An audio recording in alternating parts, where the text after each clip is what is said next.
Alright, welcome back to my YouTube channel. I'm Andy's Vlog. Eto, mga kaibigan, breaking news.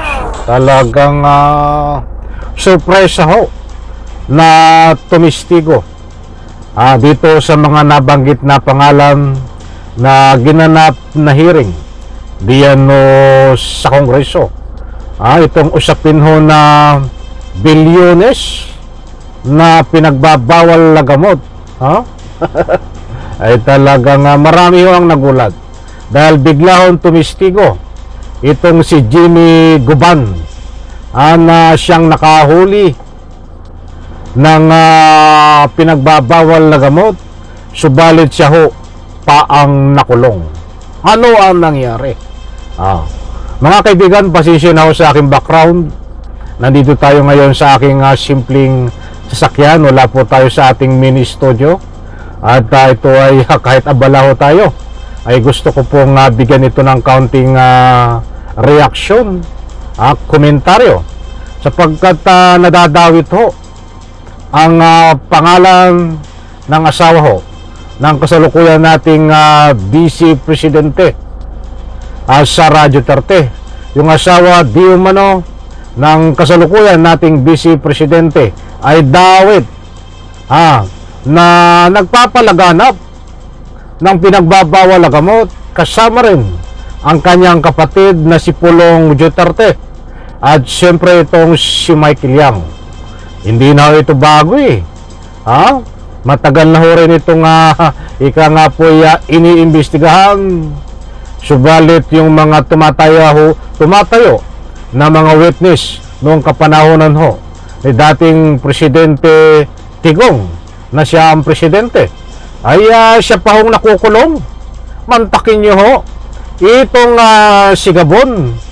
Sandali, Jimmy ano ba to? Sandali lang baka tayo magkamali ng pangalan. Mga kaibigan, eto't ibibigay ko po sa inyo muna ang kaunting padaan.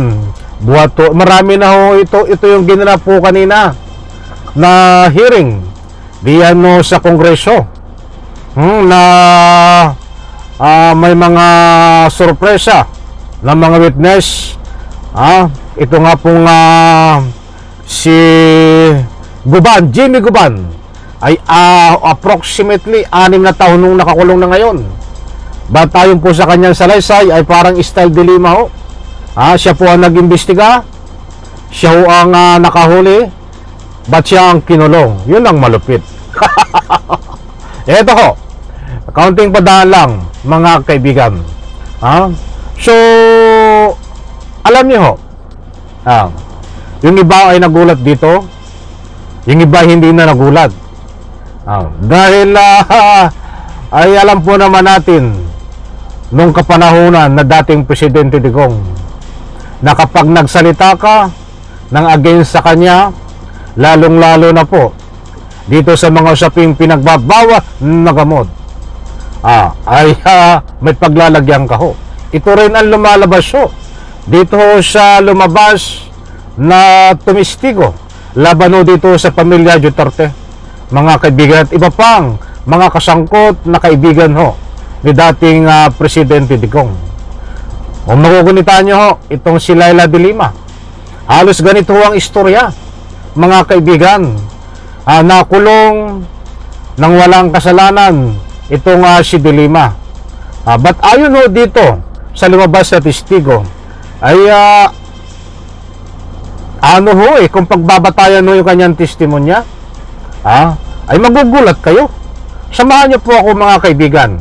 Alamin po natin kung ano ho ang nakapaloob dito ho sa mga binitawang pasabog ng testigo na ito na dinidiin itong asawa ho ng kasalukuyang Vice Presidente na si Sara Duterte, ang kanyang kapatid, at siyempre itong si Michael Yang, mga kaibigan. Nandiyan po sa script sa unang pagdinig ng House Quadcom ngayong Biyernes, Agosto 16, diretsa ang pinangalanan ni dating Bureau of Custom. Dating Bureau of Custom siya nakatalaga, BOC, Intelligence Officer, Jimmy Guban, sina Davao City, First District Representative Paulo Duterte, asawa ni Vice President Sara Duterte, na si Attorney Mans Carpio, dating Presidential Advisor na si Michael Yang,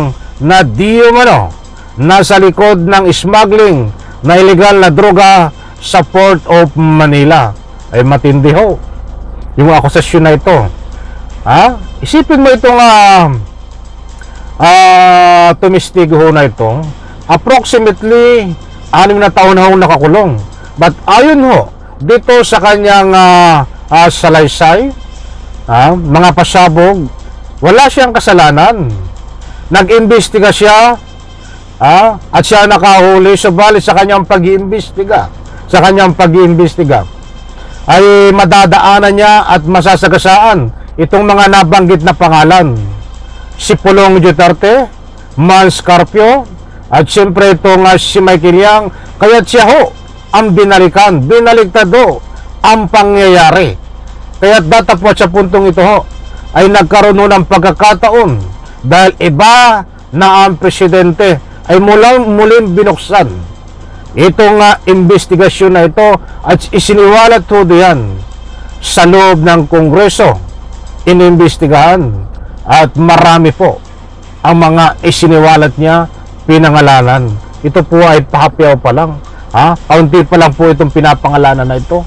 Ito po yung inuna niyang pinangalanan ng mga utak, ay dawit ho dito binabanggit din ho dito ang Duterte na pangalan. Kaya nga ho siya ay nakulong ng walang kasalanan hanggang ngayon dahil nga dito sa pamumuno ho ng dating Presidente Digong na pinrotektahan ho. Mga kaibigan, binaligtad ang pangyayari. Ituloy po natin. Sa kanyang opening statement, sinabi ni Guban na isa siyang operatiba ng BOC kasama ang Philippine Drug Enforcement Agency, PDEA, na nadiscover ng bilyong halaga ng shabu na isinilid sa isang magnetic filter na nakumpiska sa Port Manila noong Agosto 7, 2018. Yan po ay kapanahunan ng panunungkulan ng dating Presidente Digong ho, mga mahal kong taga-subaybay. Ito, at sa halip na bigyan ng papuri, sinabi ni Guban na pinilit siyang baliktarin ang pangyayari at nang tumanggi ito, inipit na siya ng Administrasyong Duterte. Nako po, ito na naman, inipit. 6 na taon, ibig sabihin, ayon po sa kanyang mga salaysay, ay wala siyang kasalanan, inipit siya. Ba't hanggang ngayon ay nandiyan siya sa kulungan, nakakulong. Ito pa, pagdating sa Blue Ribbon Committee, nagbago ani Guban dahil inulan na siya ng tawag para ibahin ang istorya sa nakumpiskang droga. Naku po, dumating si Guban sa pagdinig ng ginanap sa Bacoor, Pampanga habang suot ang bulletproof vest. 6 na taon siya nakakulong matapos ipitin di umano ng gobyerno ni Duterte. Naku po, ay matindi ho ito, mga kaibigan. Ako'y naaawa sa kanya. Alam mo kung bakit? Pinagbantaan siya. Niligtas niya ang kanyang kaligtasan ng kanyang anak kahit siya ay makulong. Dahil ayon po sa kanyang testimonya ay nakontempt siya habang nandun siya nung kapanahonan ni Duterte. Inimbestigahan siya doon ho sa Blue Ribbon Committee, kinontempt siya. At mismo doon sa kanyang kulungan, diyan po sa Kongreso noon, ay inuulan siya ng banta.